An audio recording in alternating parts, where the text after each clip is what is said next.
Hello everyone again. Today we have a special guest. His name is Paul. He is my dad.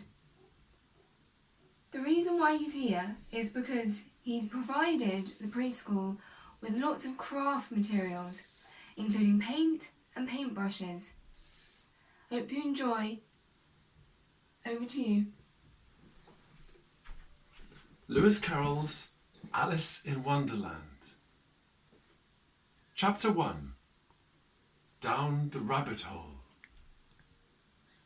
Alice was beginning to feel very tired of sitting beside her sister on the bank with absolutely nothing to do. It was a hot day and the sun was making her very stupid and sleepy when suddenly a white rabbit with pink eyes ran close by her.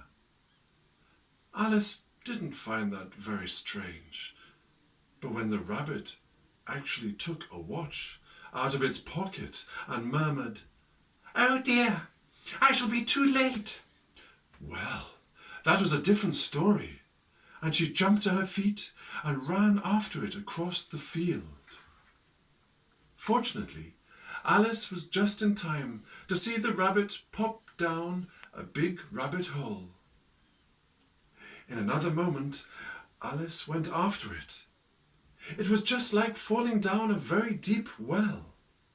But the strange thing was, she was falling so slowly that she had plenty of time to notice the maps and pictures and all kinds of books, jugs and bottles.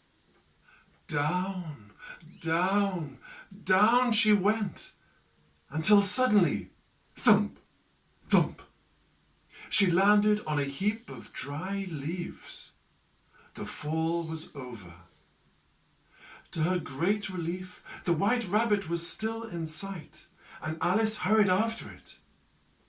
She was just in time to hear it murmur, "Oh, my ears and whiskers, how late it's getting," before it turned a corner and disappeared.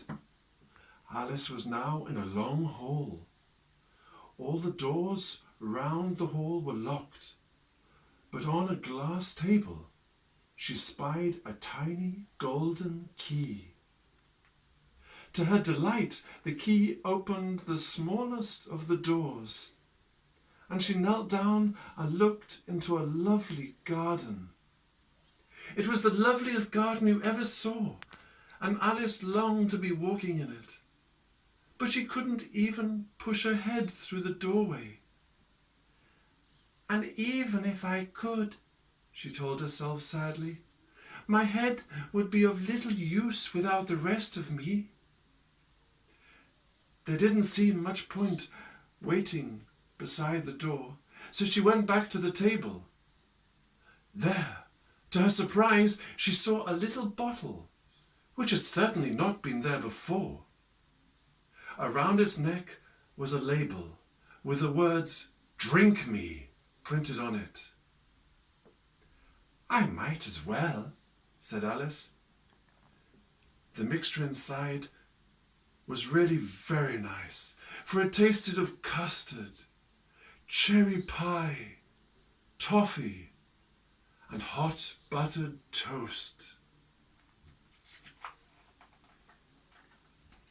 Alice finished it. Then something very curious happened.